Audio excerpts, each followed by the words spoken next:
안녕하세요. 간호사로 근무하고 있는 30대 여자입니다. 원래 불행은 혼자 오지 않는다고 하잖아요. 불행은 또 다른 불행을 손잡고 온다고요. 근데 이상하게 저는 불행과 행복이 동시에 손을 잡고 오더라고요. 분명 좋은 일이 생기긴 하는데 동시에 반대편에서는 저를 가만히 두지 않는 거죠. 이게 행복인지 불행인지 모를 기이한 상태에서 과감하게 나를 불행하게 하던 걸 떨쳐내고 여러분과 공유하기 위해 이렇게 사연을 보내게 됐습니다. 초등학교를 졸업하기 전에 저는 이미 인생에 있어서 큰 이별을 겪었답니다. 아버지께서 제가 초등학교 3학년에 막 올라갈 무렵 뇌졸중으로 쓰러져 돌아가시고 만 거죠. 그때의 전 완벽하게 부모님의 죽음을 이해하지 못했어요. 그냥 이제는 아버지를 만날 수 없고 나중에 다른 곳에서 만날 수 있다는 오빠의 말을 믿을 뿐이었죠. 그리고 죽음이라는 개념을 온전히 받아들이는 중학생이란 나이가 됐을 때 어머니께서 사고로 돌아가시고 말았고요. 사춘기가 다 지나가기도 전에 전 제 인생에 있어서 가장 커다란 이별을 모두 겪고 말았습니다. 가슴에 커다란 구멍이 2개나 뻥 뚫린 제게 남은 건 3살 차이 나는 오빠와 조부모님 뿐이었어요. 할아버지와 할머니께서는 부모님을 잃은 저를 걷어서 키우셨죠. 부모님의 빈자리가 크긴 했지만 그만큼 조부모님과 오빠가 그 자리를 채워줬습니다. 젊었을 때 소방대원이었던 할아버지는 머리가 하얗게 새었어도 체격도 좋고 운동도 자주 하셨거든요. 체력이 남아도는 손주 2명과 놀아주실 때 힘든 내색 한 번 한 적이 없으셨고요. 조부모님 댁에는 큰 마당이 있었는데 거기에 손수 공구들을 가져와서 그네도 만들어주셔서 함께 놀아주시기도 했었네요. 그리고 제가 막 고등학생이 될 무렵 정말 강아지를 키우고 싶었거든요. 근데 할머니께서 개털 알러지가 있어서 꿈도 못 꿀 일이었죠. 그저 나중에 커서 취업해서 자취를 하면 그때 키우자라고 생각하고 있었는데 고등학교 2학년 여름방학에 할아버지가 누런 황구 새끼를 데려오신 겁니다. 할아버지, 왜 강아지를 데려왔어요? 그것도 이런 새끼를. 할머니 알러지 때문에 집에 들이지도 못하잖아요. 아니야, 아니야. 네 할미 1달 전부터 알러지 주사 맞았댄다. 주사 맞고 약 먹으면 괜찮대. 알고 보니 할머니께서 제가 강아지를 정말 키우고 싶어 하는 걸 알고 본인이 알러지 주사까지 맞아가면서 참는 걸 택하신 거죠. 할아버지 친구분 공장에서 사는 개가 새끼를 낳았다는 걸 듣고 데려오라고 하신 겁니다. 할머니는 알러지 때문에 생전 만지지도 못하던 강아지를 쓰다듬으시면서 제게 말하셨어요. 세영아, 이제 집에 강아지 있으니까 자취할 생각 말고 이 할미랑 한 집에서 오래오래 살자. 제가 자취하면 꼭 강아지를 키우겠다고 한 걸 아마 기억하고 계셨나 봅니다. 손녀와 계속 함께 살기 위해 알러지까지 이겨낸 할머니의 사랑에 괜히 죄송하면서도 또 가슴이 미어지게 따뜻해지는 걸 느꼈습니다. 할머니와 할아버지는 늘 제게 뭐라도 더 해주고 싶어 하시고 제가 조금 더 행복한 인생을 살기 원하셨어요. 그만큼 저는 2분 덕분에 행복했고요. 오빠는 커서 대학에 가자마자 독립을 했지만 저는 취업을 하고 나서도 쭉 조부모님과 함께 살았어요. 다행히 간호사가 됐을 때 집과 가까운 곳에 취업이 돼서 자취를 할 이유도 없었고요. 그렇게 제가 20대 후반이 넘어 연차가 쌓여갈 쯤 저와 평소 잘 지내는 사촌 언니가 오랜만에 조부모님 댁에 놀러 왔더라고요. 집도 가까워서 어려서부터 잘 왔었거든요. 그때가 제가 3년 사귄 사람에게 무참하게 배신당하고 힘들어할 때라서 저를 위로하러 온 거이기도 했었죠. 그때 정말 입맛이 싹 떨어져서 살이 한 5kg 정도 빠졌었는데 사촌 언니는 그런 제 몰골을 보고 말을 했습니다. 야, 사람은 사람으로 잊혀지는 거야. 내가 괜찮은 사람 소개시켜 줄게. 한번 만나봐. 됐어. 헤어진 지 얼마나 됐다고 벌써. 너 찬 놈은 지금 다른 여자랑 하하호호 잘 먹고 잘 살지 않니? 헤어지고 사람 만나는데 적당한 때가 어디 있고 도의가 어디 있어. 그냥 기회가 오면 만나는 거지. 나 일하는 회사에 진짜 괜찮은 후임이 있는데 너랑 나이 차이도 별로 안 나. 일도 잘해서 예쁨도 많이 받고 싹싹해. 말은 또 얼마나 예쁘게 하는지 우리 팀 여자 사원들의 귀염둥이다 진짜. 글쎄 그 귀염둥이를 소개시켜 준다고 하길래 처음에는 거절을 했는데 또 뭐 어때 하는 생각이 들기도 하더군요. 사촌 언니의 말대로 기분 전환 겸 누군가를 만나면 좋지 않을까 했거든요. 저는 못 이기는 척 언니가 주선한 소개 자리에 나갔고 지금의 남편을 만나게 됐습니다. 남편은 첫 만남부터 진짜 뭐라 해야 할까 헤어지고 싶지 않은 사람이었어요. 간호사로 오래 일하다 보니까 스트레스도 받고 긴장인 상태가 많았거든요. 근데 같이 있으면 그런 저를 아주 편하게 해주고 마치 힐링을 시켜주는 사람이었어요. 사촌 언니의 말대로 말을 정말 예쁘게 잘했는데 그게 새치혀가 아니라 정말 진심으로 하는 말이라는 게 느껴진다고 할까요? 간호사로 일하면 진짜 너무 힘들죠. 좋아하는 웹툰 중에 간호사들의 고충을 그린 게 있는데 그거 보면 정말 엄두가 안 날 정도로 고생하더라고요. 아, 그거 뭔지 알 것 같아요. 저도 봐요. 근데 상혁 씨, 그게 진짜 겪는 거에 반의 반도 안 돼요. 아이고, 오늘 세영 씨 진짜 맛있는 거 사드려야겠다. 다 잊을 수 있게. 세영 씨 달달한 거 좋아하세요? 말도 잘 들어주고 공감도 잘하고 또 딱 제가 원했던 말을 맞춰서 대답하는데 와, 정말 나한테 딱 알맞은 사람이라는 걸 느낄 수가 있었어요. 남편과 연애를 시작하면서 정말 제가 남편의 진짜 모습을 알 수 있었던 건 바로 저희 할아버지의 장례식에서였는데요. 할아버지께서 갑작스러운 심장마비로 돌아가시게 됐고 저는 또 다른 이별을 겪어야만 했죠. 남편은 할아버지의 사망 선고가 내려진 병원에서부터 발인까지 잠도 안 자고 제 옆을 지켰습니다. 제가 오빠와 손님을 맞이하고 장례 절차로 정신이 없을 때 할머니를 챙긴 게 바로 제 남편이었어요. 오빠는 장례식장 측에서 잠깐 불러서 자리를 비우고 저는 조문객에게 인사를 하고 음식을 나르느라 바빴거든요. 그러다가 번뜩 할머니가 어디 계시지 싶은 거예요. 할아버지 영정 사진 앞에 앉아 계셨는데 어디 가신 거지 하고 다급하게 할머니를 찾는데 장례식장 밖에 있는 의자에 할머니께서 남편의 어깨에 얼굴을 기대고 주무시고 계셨어요. 주무시는 할머니 옆을 묵묵하게 지키는 남편을 보고 정말 저런 사람이라면 믿고 의지할 만하다는 걸 알았죠. 내가 먼저 도움을 요청하지 않아도 남편은 언제나 먼저 그 자리에서 묵묵하게 먼저 저를 돕고 있었어요. 솔직히 남편의 그런 의지가 되는 점은 남편의 크나큰 단점을 커버할 수 있는 정도였습니다. 남편의 큰 단점은 바로 가족이었어요. 시댁은 정말 어떻게 내 남편 같은 사람이 나고 자랄 수가 있지 싶을 정도로 말이 안 되는 가족이었거든요. 저는 늘 아버지 얘기만 나오면 얼굴이 차갑게 굳는 남편을 보면서 의아해하곤 했습니다.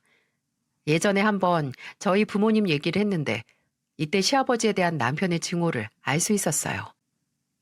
나는 매일 시간이 갈수록 우리 부모님 얼굴 까먹을까봐 좀 무섭다. 원래 돌아가신 분 얼굴이나 냄새, 말투 같은 건 몇 년이 지나면 조금 흐릿해지잖아.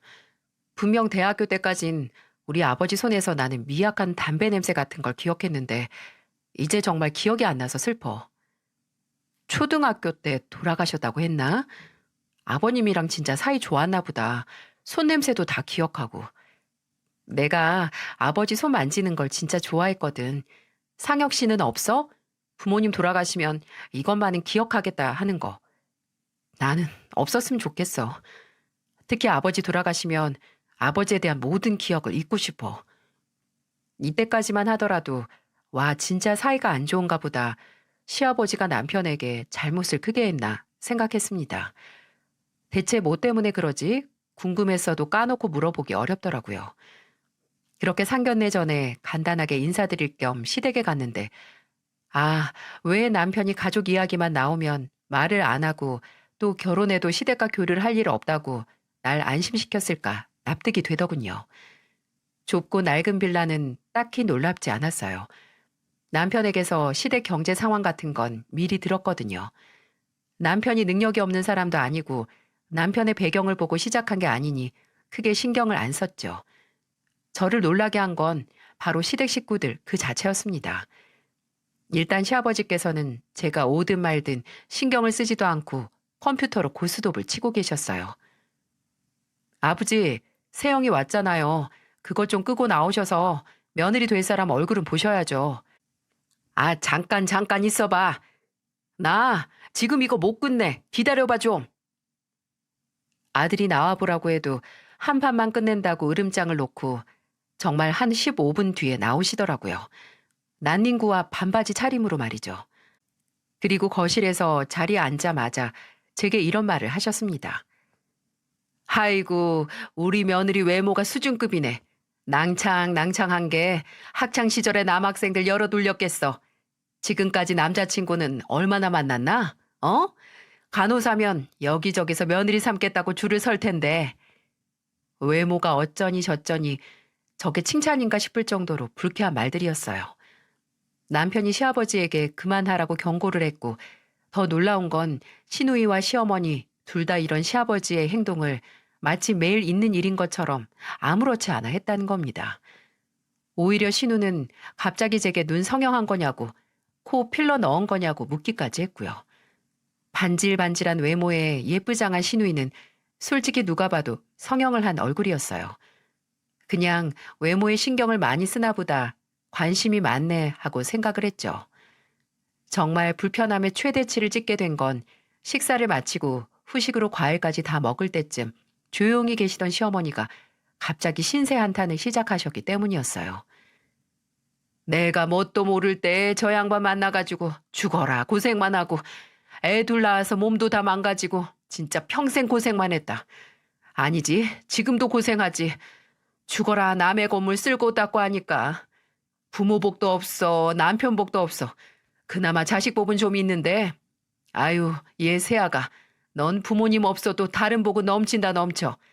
들어보니까 할아버지 재산 꽤나 있는 것 같더만 진짜 행복한 줄 알아라. 어머니 이제 갈게요. 더 이상은 여기 못 있겠네요. 남편에게서 할머니가 할아버지 보험금을 나눠서 신혼집 구할 때 보태라고 2억을 지원해 주신 걸 아마 들으셨나 봅니다. 그걸로 제가 부모님이 안 계신 걸 운운하면서 본인 신세 한탄을 하는데 듣다 못한 남편이 제 손을 잡고 시댁을 나와버렸죠. 남편 귀는 새빨갛게 달아올라 있고 저한테 너무 부끄러워하는데 지금까지 저런 가족들 틈에서 혼자 외롭고 힘들었겠구나 싶어서 안쓰러웠어요. 남편은 어차피 지금도 연락은 잘 안 한다. 결혼해도 달라질 일 없으니 걱정 말라고. 정말 저 인간들 안 보고 살고 싶은 건 나라고 하면서 저를 안심시켜 주었어요. 조금 애절할 정도로 혹시 제가 본인 가족을 보고 마음을 돌리는 건 아닐까 무서워하는 게 눈에 보여서 저는 남편에게 당신이나 걱정 말라고 난 당신이라는 인간 하나 보고 결혼하는 거라고 말을 해줬습니다. 그렇게 저희는 서로에 대한 믿음만으로 결혼을 했습니다. 할머니께서 지원해 주신 2억과 대출을 받아서 아파트를 마련했고 그곳에서 신혼생활을 시작했죠. 남편은 집을 구할 때 딱 하나 원하는 게 있었는데 바로 시댁에서 먼 곳이었어요. 그냥 저희 할머니가 사는 동네에서 가까운 곳에서 살자고 하더라고요. 남편의 바람대로 결혼 후에도 딱히 시댁과 연락을 자주 하지 않았습니다. 종종 남편이 한껏 화가 난 목소리로 시부모님이나 시누이와 통화하는 소리가 들리긴 했는데 그 불똥이 제게 튀진 않았어요. 한 번은 제가 걱정이 돼서 무슨 일이냐고 물어도 남편은 별일 아니다. 당신한테 피해 안 가게 할게 라고 하더군요. 조금은 나한테 기대고 의논을 해도 좋을 텐데 남편은 철저하게 시댁 일은 본인 스스로 해결하려고 했죠. 솔직히 조금 창피한 적은 있었어요. 제가 정말 명절 같은 날 시댁에 가면 그 동네 주민들께서 저를 알아보시더라고요. 저라는 사람 자체를 알아보는 게 아니라 박바람네 며느리라고 알고 계시더라고요. 처음에는 그게 도대체 무슨 소리인지 알아듣지도 못했어요. 저를 말하는 건지도 몰랐고요. 제가 시댁에서 나오는 걸 본 같은 빌라 주민이 알려줘서 알았죠. 나이가 지긋한 아주머님이 제가 시댁에서 잠깐 전화 받기 위해 나오는 걸 보고 말을 걸어 오시더라고요. 어머, 옆집 새댁인가 보네. 박바람 양반 며느리. 네? 아, 네. 근데 박바람이 누구예요? 아유, 내 정신 좀 봐. 며느리 앞에서 못하는 말이 없네. 아니, 나쁜 건 아니고 그쪽 시아버지가 동네에서 유명 인사라서 그래. 이렇게 말하고는 그냥 빌라 안으로 들어가시는 거예요. 나쁜 건 아니라는데 저를 보는 눈빛이나 말하는 투가 아무래도 좋지는 않았거든요. 그리고 바람이라니 이건 딱 여자가 관련된 일이라는 걸 알았죠. 아니나 다를까 남편에게 듣기로 시아버지는 동네에서 혼자 사는 아주머님들 여럿과 바람을 피운 경력이 있나 보더라고요. 예전에 한번 미용실을 하는 아주머님과 간도 크게 동네에서 팔짱 끼고 돌아다니다가 시어머니에게 딱 걸렸다고 하더군요. 참나, 진짜 가지가지 하는 거 아닌가요? 술, 도박에 여자, 망나니 중에서도 개망나니의 조건을 두루 갖추셨더라고요. 진짜 제 남편의 아버지만 아니라면 평생 말도 안 섞을 인간상이죠. 솔직히 시어머니께서 저를 처음 보자마자 본인 신세 한탄을 할 만큼 마음고생을 많이 하신 거죠. 근데 결혼하고 제가 첫째를 낳고 2년이 지나 둘째를 임신했을 때 큰 사건이 터지고 말았습니다. 그때가 만삭은 아니었지만 제가 그때 자궁벽에 문제가 생겨서 일찍 휴가를 내고 집에서 쉬고 있을 때였거든요. 그날도 첫째를 보면서 집에서 시간을 보내는데 늦은 오후에 갑자기 초인종이 울리는 겁니다. 올 사람이 없는데 택배인가? 하고 인터폰으로 다가가니 정말 살면서 절대로 말을 섞을 일이 없는 모습의 두 사람이 문을 열라고 반말을 하고 있는 겁니다. 아, 박용태 사장님 아드님 계십니까? 우리 박용태 사장님한테 돈 빌려준 사람인데.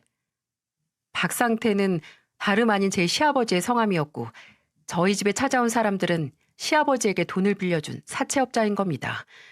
문을 쾅쾅 두들기고 문 열라고 아들한테 돈 받으라고 해서 돈 받으러 왔다고 고래고래 소리를 지르는데 와, 미치겠더라고요. 경찰에 먼저 연락을 하고 바로 남편에게 전화를 걸었죠.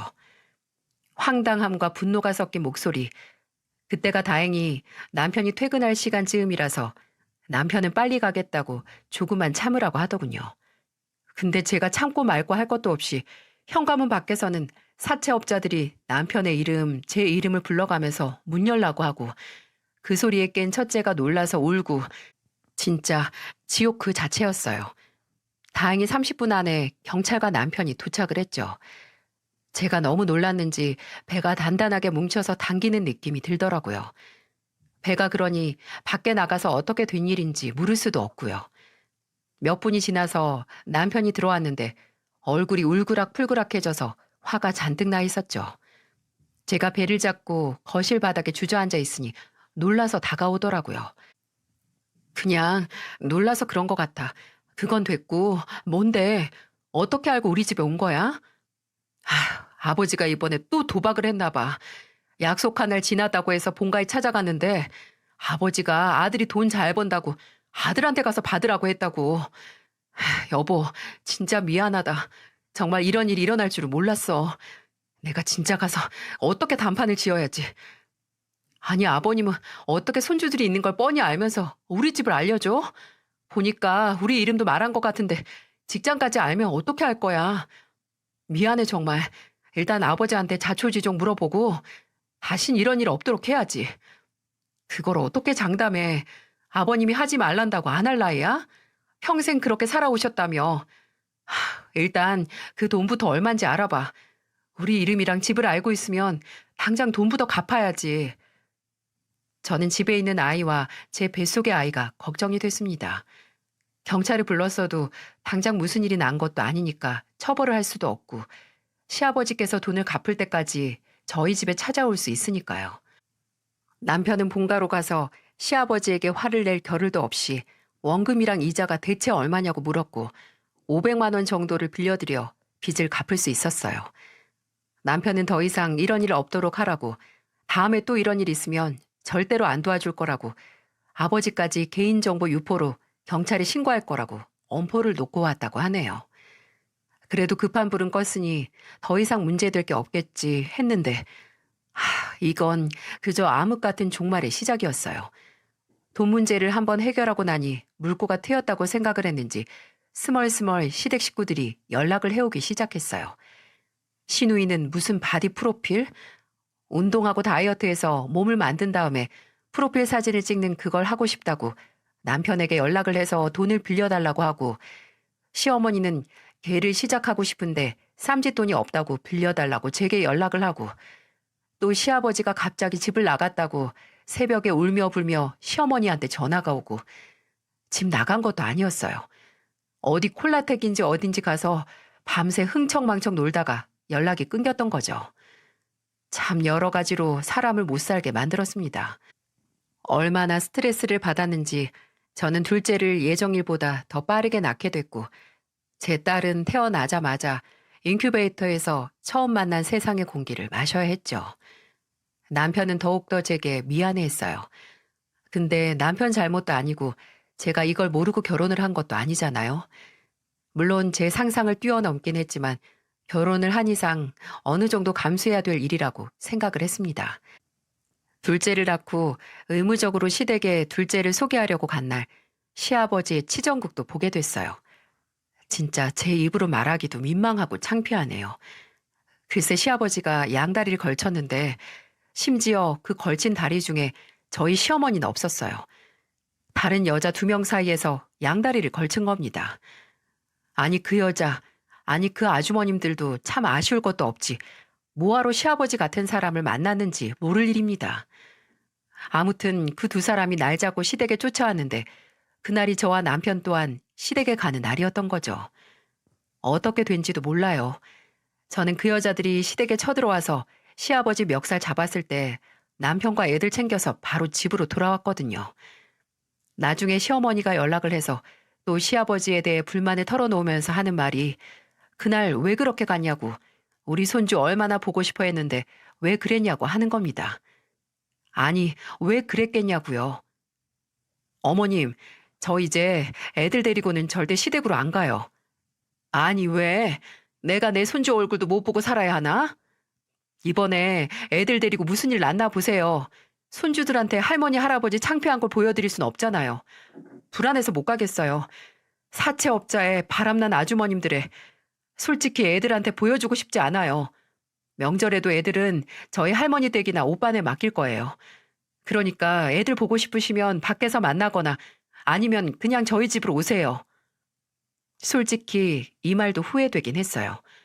매번 집으로 모시면 그건 그것대로 스트레스였거든요. 하지만 오늘은 무슨 일이 일어날지도 모르는 시댁에 애들을 데리러 갈 수는 없는 노릇이었죠. 남편은 제게 차라리 그렇게 못 박아두는 게 낫겠다고 했고요. 그렇게 한 해 한 해 참 아슬아슬한 관계를 유지했습니다. 종종 돈 얘기를 꺼내긴 했어도 그건 정말 일절 고민도 없이 거절했어요. 저희도 솔직히 집 하나 있지 이것도 대출이자 계속 내고 있고 모아둔 돈은 그렇게 여유가 있지 않았거든요. 근데 그 후로 7년 정도 지났을 때 저희 부부에게도 숨통이 트일 만한 일이 생기고야 말았습니다. 결혼하면서 산 아파트가 몇 년 만에 3억은 훌쩍 뛴 거죠. 가까운 곳에 쇼핑몰이 생겼는데 아무래도 그 영향을 받은 것 같더라고요. 애 둘을 키우면서 저랑 남편의 월급으로 그저 아끼면서 애들한테만 쓰면서 살아야겠다고 생각했는데 참 이런 일도 생기더군요. 참 흘린 3번이면 살인도 면한다는데 참고 또 참다 보니 살인을 피하는 게 아니라 부동산이 오르는 마법이 일어나네요. 저와 남편은 크게 기뻐하면서도 동시에 둘 다 시댁에는 절대로 알리지 말자고 했습니다. 돈 냄새를 맡으면 분명히 시댁에서 더 심하게 저희를 괴롭힐 테니까요. 근데 아무리 말을 안 한다고 해도 돈 냄새는 저절로 천리를 향해 뻗어가나 봅니다. 집값이 올라서 행복을 느낀과 동시에 구질구질한 불행도 함께 오고 말았으니까요. 시어머니께서 남편에게 연락을 해서 시누이가 결혼할 남자가 생겼다고 하시더군요. 무려 의사라고, 의사 사위가 생긴다고 좋아하셨죠. 박상이 성공했네. 그렇게 사짜 직업 남편 갖겠다고 했는데. 사짜 직업? 걔 꿈이었어. 사짜 전문직. 돈 많이 버는 남자 잡아서 결혼하고 싶다고 글쎄 중학생 때부터 말했거든. 내 동생이지만 솔직히 한심했지. 대학도 안 가고 알바만 해서 돈 모이면 바로 눈 고치고 또 모이면 코 고치고 또 모이면 턱 고치고. 참나 그래도 이걸 투자한 만큼 차익 봤다고 해야 하나? 중학생 때부터 꿈이 사짜 직업 남편과의 결혼이었다니. 참, 솔직히 신우이가 어떤 타입이고 어떤 성격인지 결혼하고 나서부터 쭉 겪었기에 알고 있었지만 놀랍더라고요. 그래도 꿈에 그리던 결혼을 한다고 하니 마음으로 축하를 해줬습니다. 근데 이 문제에서까지 기어이 저희를 끌어들이시더군요.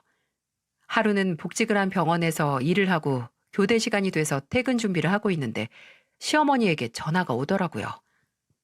네, 어머님. 너 지금 어디니? 집에 없니? 저요? 저 오늘 출근하는 날인데요. 내일이 쉬는 날이에요. 아, 그래서 집에 없었구나. 애들도 학원 갔나 보네. 어머님 지금 저희 집이세요? 그래, 너한테 할 말이 있어서 왔는데 아무도 없어서 그냥 가려고 그런다. 무슨 말인데요? 뭐 별건 아니고. 그래, 그냥 전화한 김에 말하는 게 빠르겠다. 이번에 상이 결혼하는 거 너도 알지? 상대가 의사야, 의사. 근데 거기 사부인도 의사고 사돈 어른은 사업한다고 하더라. 아, 네. 근데요? 그런 집안에서 며느리 온다니까 뭐 집이다 혼수다 입이 떡하니 벌어지게 준비하겠지 싶어서. 우리 상이도 예단이랑 예물 준비할 때 좀 엇비슷한 수준으로 못해도 눈치는 안 보이게 해야 할 거 아니냐. 네, 뭐 그렇겠죠. 근데 저한테 할 말은요, 어머님? 너희 아파트 차익 많이 나지 않았니? 네? 그걸 어디서 들으셨어요? 아니, 상이가 뭐 검색하다가 봤나 보더라고. 걔도 이제 신혼집 알아봐야 할 거 아니냐. 오빠 사는 동네는 집값이 어떤가 하다가 봤나 보더라. 그래서 그런데 너랑 상혁이랑 상이한테 결혼 축하한다는 의미로 결혼 자금을 조금 도와줬으면 하는데. 어머님, 아파트 오른 거 아직 저희 돈 아니에요. 그냥 오르기만 한 거지 당장 현금이 그만큼 저희 통장에 들어온 게 아니잖아요. 이미 그 정도 믿을 만한 구석이 있으면 대출 정도 해서 줄 수 있잖니. 나중에 집 팔아서 갚아도 돼요. 한 1억만 만들어주면 내가 앞으로 2번 다시는 너희한테 돈 얘기 안 꺼내마. 1억이요? 그래. 아니 그렇게 대단한 집안이랑 사돈이 되는데 억 단위는 해야 우리도 면이 살지. 너는 네 시누이가 몇 푼 되지도 않는 예당 가져다가 눈치 보면서 사는 꼴을 꼭 봐야겠니? 그건 아가씨가 지금까지 얼굴에만 투자하느라 돈을 못 모아서 그런 거고요. 눈치 보면서 사는 건 아가씨 문제죠. 아니, 너 지금까지 우리가 하는 부탁은 죄다 거절하지 않았니? 근데 내가 마지막 부탁이라고 하는 것도 못 들어줘?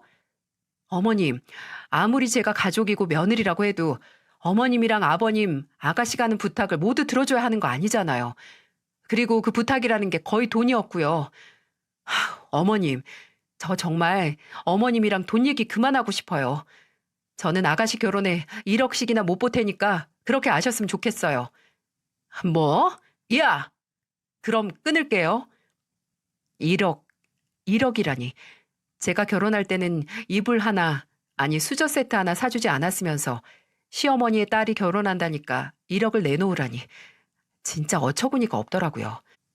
퇴근하고 집에서 남편에게 이런 일이 있었고 거절했다고 말을 했고 남편은 이제 별다른 감흥도 없이 그저 한숨을 푹 쉬더니 고개를 끄덕이더군요. 저보다 몇 배는 더 가족에게 시달린 사람이니 넌더리가 나다 못해 몸에서 사리가 나오는 심정이겠죠. 다음 날은 제가 오프인 날이고 토요일이라서 애들도 집에 있었어요. 남편은 친구들 모임이 있다고 외출을 했었고요. 정말 오랜만에 쉬는 날이라서 편안한 마음으로 애들은 공부방에서 공부하게 하고 저도 거실 탁자에 앉아서 제 공부를 하고 있었죠. 그렇게 몇 시간이 지났는지 모르겠지만 점점 책을 들여다보는 눈이 침침해질 때쯤 초인종이 울리더군요. 누군가 싶어 나가니 사연을 듣고 계신 분들도 예상이 가시죠? 네, 시어머니와 시누이였습니다. 시어머니는 진짜 도깨비 같은 얼굴을 하고 있었고 시누이는 얼굴이 불그스름한 게 어딘지 취해 보이기도 했어요. 이미 한번 현관 앞에서 난리가 났던 집이기에 같은 아파트 사람들에게 다른 소문을 내게 하기 싫어서 바로 현관을 열었습니다. 어머님, 무슨 일, 너 들어가 봐라. 어머님. 시어머니가 문이 열리자마자 다짜고짜 저를 밀치며 집 안으로 밀고 들어오는 겁니다. 시누이도 몸무게를 실어서 시어머니를 뒤에서 밀면서 도왔고요. 저는 한순간에 시어머니와 시누이에게 밀려서 거실로 들어왔습니다. 시어머니는 씩씩 숨소리까지 내면서 저를 노려보고 시누이는 술 취해 풀린 눈으로 궁시렁거리면서 뭐라 말하고 있더라고요. 잘 듣고 보니 저를 욕하는 거였습니다. 미친, 싸가지 없는 년. 아파트가 몰랐더니 눈에 뵈는 게 없지? 뭐라고요? 아가씨 지금 뭐라고 했어요? 왜? 얘가 못할 말 했냐? 얘 말이 뭐가 틀렸어? 너 아파트값 뛰어서 눈에 보이는 거 없는 거 맞잖아. 어머님, 지금 어제 제가 부탁 거절했다고 와서 이러시는 거예요? 그래, 맞다. 참나, 고아인 간호사 며느리 받아줬더니 은혜도 모르고 의사 사위 들어온다고 돈 좀 보태라고 했더니 그걸 거절을 해? 야, 네가 뭘 그렇게 우리 집에 도움이 되고 보탬이 됐다고 모가지 빳빳하게 갑질을 해? 제가 갑질을 언제 했어요? 저한테 돈 맡겨두셨어요? 왜 그렇게 저한테 돈을 받고 싶어하고 또 그걸 당연하게 생각하시는 건데요? 어머님은 저 결혼할 때 10원 한 장 보태주셨어요? 예, 결혼으로 장사하니? 내 아들 데려갔으면 감사합니다 하고 그냥 살지. 그냥 살려고 하는데 어머님이 계속 방해를 하시는 건 아니에요? 아버님도 아가씨도 전부요. 지금 결혼으로 장사하시는 거 어머님이세요. 딸 1억으로 포장해서 의사 사위랑 그 대단한 집안에 콩고물 바라고 장사하시는 게 아니면 뭐예요? 애들 지금 방에서 공부하고 있어요. 목소리 좀 줄이세요. 아니 네가 뭔데 나한테 조용히 하라 말아야 건방진 년이 진짜? 악에 못 이긴 시어머니가 갑자기 제게 달려들었고 혹시나 애들이 방에서 나오진 않았나 고개를 돌렸던 저는 그런 시어머니 손에 머리채가 단번에 잡혀버렸어요. 어머님, 어머님 이거 놓으세요. 지금 뭐 하는지. 입 닥쳐 이년아. 너 처음부터 마음에 안 들었어. 뭐 하나 부탁이라도 하면 모른 척 못 들은 척하고 잘난 척하는 거. 네가 뭐가 그렇게 잘났어? 뭐가 잘나서 내 딸 결혼하는데 그 돈 하나 안 주고 사람을 무시해? 엄마 잘한다. 쥐어뜯어. 다 뜯어버려.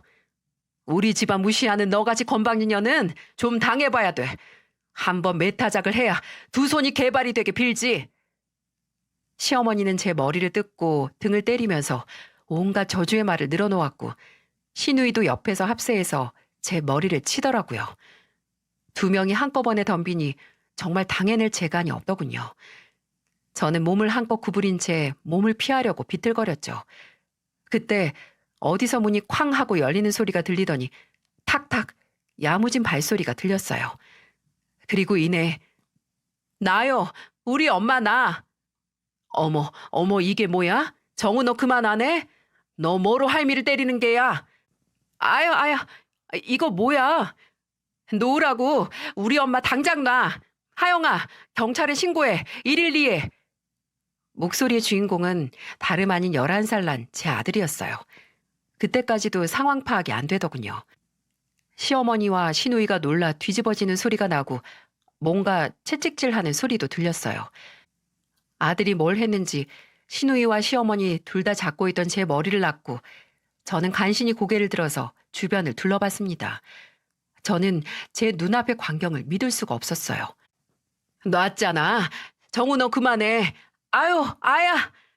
우리 엄마를 왜 때려요? 왜? 아들이 손에 파리채를 쥐고 젖먹던 힘까지 짜내서 시누이와 시어머니를 후드려 패고 있었던 겁니다. 시누이와 시어머니는 마치 똥발이라도 된 것처럼 아들이 휘두르는 파리채 앞에서 도망치기 바빴고요. 그리고 문 앞에 서 있는 9살 난 딸은 경찰에 신고를 하고 있었습니다. 저는 간신히 정신을 차려서 파리를 가장한 빈대들을 잡고 있는 아들을 말렸고 한 15분 정도 지났을 때 경찰이 왔습니다. 저는 친하게 지내는 앞집 아주머니에게 애들을 맡기고 시누이 시어머니와 함께 경찰서에 갔죠. 태어나서 처음으로 경찰서에 들어갔습니다. 지구대는 가봤어도 경찰서는 30여 년 평생 처음이었어요. 가서 조서까지 작성했고요. 이 두 사람이 집안으로 무단 침입을 해서 선생님을 폭행한 거 맞나요? 네, 맞아요. 맞긴 뭐가 맞아? 무단 침입은 무슨 무단 침입이야? 저는 문만 열었지 들어오라는 소리 하나 안 했어요. 어머니께서 밀고 들어오셨잖아요. 저는 그 자리에서 시누이와 시어머니를 무단 침입과 폭행으로 고소했어요. 제 입가는 언제 터졌는지 피딱지가 있고 머리도 산발해 목에는 신우이가 낸 건지 손톱 자국도 나 있었어요. 경찰이 사진을 찍고 시어머니와 신우이에게 진술도 받고 그 과정에서 남편에게 연락을 했네요. 애들이 집에서 먼저 전화를 했는지 알고 있더라고요. 경찰서로 가는 중이라고 하더군요. 조사가 다 끝나고 연락 주겠다는 경찰의 말을 듣고 저는 경찰서를 나왔어요. 시누이와 시어머니도 따라 나오셨고요. 경찰서를 나오자마자 제 뒤통수에 대고 가족을 고소하냐, 얼마나 잘 살지 두고 보자, 가만 안 둔다. 모녀가 아주 하모니로 제게 욕을 하더군요. 너희는 그러거나 말거나 떠들어라. 그냥 소음일 뿐이다 라고 치부하면서 걸어 나오는데 경찰서 앞 주차장에 남편이 막 주차를 끝내고 차에서 나오고 있었죠. 남편은 저를 보자마자 헐레벌떡 뛰어왔고 정말 말이 아닌 제 얼굴을 보자마자 뒤에 있던 신우이에게 다가갔습니다. 오빠, 전현이 지금 우리한테 뭐 했는지 알아? 나랑 글쎄 엄마를 짝! 신우이가 말을 끝내기도 전에 남편은 신우이의 뺨을 날렸습니다. 저도 놀라고 신우이도 놀라서 돌아간 얼굴을 제대로 가누지도 못하고 시어머니는 빽 소리를 지르면서 남편에게 뭐 하는 거냐고 소리치셨습니다. 뭘 잘했다고 년년거리고 있어. 남의 집에 쳐들어와서 사람 때린 걸로 모자라서 경찰서까지 오게 해? 그것도 고작 돈 안 빌려줬다고? 네가 사람이야? 너 내년이면 35이야. 네 마음대로 하면서 돈 한 푼 모아둔 거 없는 주제 구걸하는 입장이면 부끄러운 줄 알든가. 뭐가 그렇게 당당해서 네 오빠 아내까지 건드려? 네가 뭔데? 너 뭐 하는 짓이냐? 지금 네 마누라 편든다고 친동생한테 손을 올려? 어머니 아버지가 평생 안 하던 인성 교육하는 거예요. 이게 따지고 보면 두 분이서 하는 짓 그대로 보고 자란 거니까 어머니 아버지 탓이에요. 뭐야? 상혁이 너 내가 뭘 그렇게 잘못했냐? 어? 지금 너희 아파트 오른 거 다 네 돈 들어간 거 아니야? 그럼 네 엄마, 네 동생 위해서 조금이라도 쓸 수 있는 거지.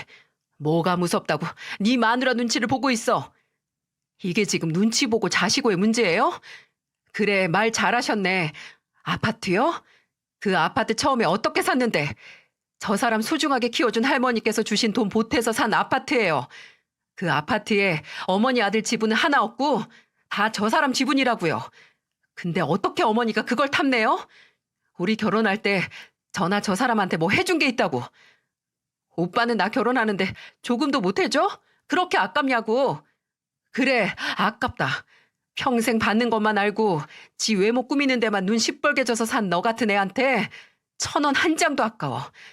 너도 어머니도 또 아버지도 더 이상은 제 인생에 껴들지 마세요.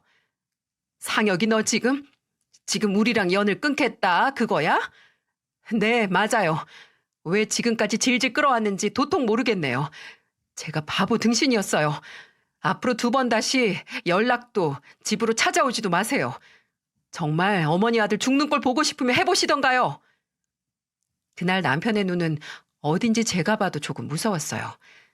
진심을 다해서 경고를 하는데 정말 사람 한 명 잡겠다 싶었죠. 저는 그런 남편의 팔을 잡고 끌었습니다. 이 정도면 됐으니 이만 가자고 피곤하다고 했죠. 저와 남편은 경찰서 앞에서 망연자실해서 가만히 서 있는 시누이와 시어머니를 그 자리에 두고 차에 탔습니다.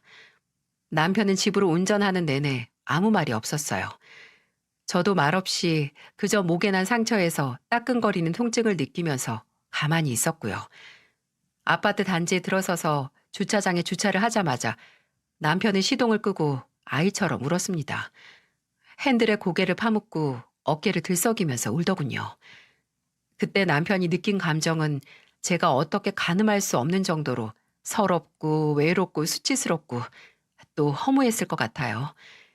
그래도 가족이라고 버리지 못했던 사람들을 드디어 손에서 놨다는 해방감도 있었을 거고요. 저는 가만히 남편의 등을 토닥거렸습니다. 나중에 집에 들어와서 오늘 있었던 일로 놀랐을 애들을 재우고 나서 남편이 거실에 저를 앉히고 상처에 약을 발라주려고 하더라고요. 남편은 제 목이랑 입가에 난 상처를 보고 한 번 더 울음을 터뜨렸죠. 미안하다고 울먹이면서 약을 살살 발라주는데 저는 괜찮다고 그리고 남편에게 잘했다고 했어요. 잘 났다, 잘 견뎠다. 앞으로 우리 가족만 바라보고 잘 살자라고요. 정말 웃긴 후일담이 뭔지 아시나요? 사실 제가 신우이가 결혼한다고 했던 의사가 누군지 아는데요. 개인적으로 아는 건 아니고 제 동기가 있는 병원에 그 의사가 다니더라고요. 큰 종합병원이었는데 제가 이름을 대니 단박에 알더군요. 저랑 연락을 하기 일주일 전쯤에 그 의사의 약혼녀라는 여자가 와서 한바탕 난리를 부렸다고요. 한동안 병원에서 난리였어. 환자도 안에 있는데 그 선생님 진료실에 쳐들어가서 울면서 빌었다는데 뭐라고 했다더라? 한 번만 봐달라고 다시 생각해보자고. 알고 보니까 파혼했대. 선생님 쪽에서 그 여자한테 통보한 거라고 하던데 몇 번을 그렇게 들이닥쳐서 그 의사 선생님이 경비 불러서 내보내고 다시는 오지 말라고 소리까지 지르더라. 난 그 선생님 진짜 조용한 사람인 줄 알았거든. 그렇게 소리를 고래고래 지르는 것도 처음 봤어. 파혼은 왜 했대? 그것까지 모르겠어. 근데 선생님이 그 여자 상대로 접근 금지 명령 신청한다는 소문도 있어. 대체 무슨 이유로 파혼을 당했을까? 아니, 신우의 원래 속내를 아는 저는 놀랍지 않지만 그렇게 원하던 의사 앞에서는 감쪽까지 숨기고 있었겠죠. 본성은 지울 수가 없다고 어쩌다 튀어나와 버렸나 했습니다. 근데 그 의문이 풀렸어요. 한 달 정도 지나서 시어머니께서 제게 연락을 해오셨거든요. 솔직히 많이 참았죠. 남편이 했던 경고를 그래도 조금 무섭게 생각했나 보더라고요. 절대 연락하지 말라는 말은 아예 잊은 건지 제게 전화를 해서 꺼이꺼이 울면서 말하셨어요. 예세영아, 고소 좀 취하해 주렴. 어? 아니, 난 괜찮아도 상희한테 한 고소 좀 취하해 주라. 지금 그것 때문에 파혼당해서 애가 사람 꼴이 아니야. 그래도 고소 취하되면 다시 시작할 수 있을지도 모르니까. 아니요, 시작 못할걸요? 아가씨가 파혼당하고 병원까지 찾아가서 난리 부리는 바람에 그 의사라는 사람도 아가씨 본성 다 알았을 거예요. 그러게, 그렇게 후회할 거면 남의 집에 와서 머리채 잡지 말았어야죠. 그렇게 전화를 끊고 나서 시어머니의 번호를 차단했어요. 시아버지도 신우이 번호도요. 남편은 당장 내일 번호를 바꾸자고 했고 저희는 아예 내년에 이사를 생각하고 있습니다. 그냥 새로운 곳에서 새롭게 시작하고 싶거든요. 시댁 식구들이 아무도 모르는 곳에서요. 남편은 한동안 불면증에 시달리긴 했어요. 아무래도 그간 저보다 더 스트레스를 많이 받았나 봅니다. 분명히 후련하다고 했지만 아마 수십 년간 가지고 산 긴장이 풀어지면서 그 후폭풍이 오는 건 아닌가 싶었어요. 그래도 이제는 잠을 잘 자고 몸도 마음도 추스리고 있어요. 제가 어려서부터 받아온 사랑은 그런 사랑이었거든요. 할아버지 할머니께서 보여주신 본인을 희생하면서 손주인 제가 행복하길 바라는 그런 사랑이죠. 남편은 줄곧 오히려 자식을 희생시키는 부모에게서 고통을 받다가 이제야 탈출을 했으니 앞으로 좋아질 일만 남았겠죠. 정말 이제는 아무런 걱정도 없이 내 남편, 내 아이들, 또 저를 키워준 할머니와 오빠, 이렇게 내 가족들만 품고 살아가려고요. 내 상식으로는 전혀 해석되지 않는 사람들을 가족이란 인연으로 이어간다면 분명 제 상식선도 망가질 테니까요. 집값 하나 올랐다고 앞으로의 인생이 행복할 거라고 생각은 하지 않지만 그래도 당시 우리 가족을 힘들게 했던 원인이 사라지니 불행하진 않을 거라 믿습니다. 제 사연을 들어주신 여러분께서도 여러분 자신과 또 내 가족을 힘들게 하는 원인이 꼭 사라지길 진심으로 바랍니다. 모두들 건강하세요.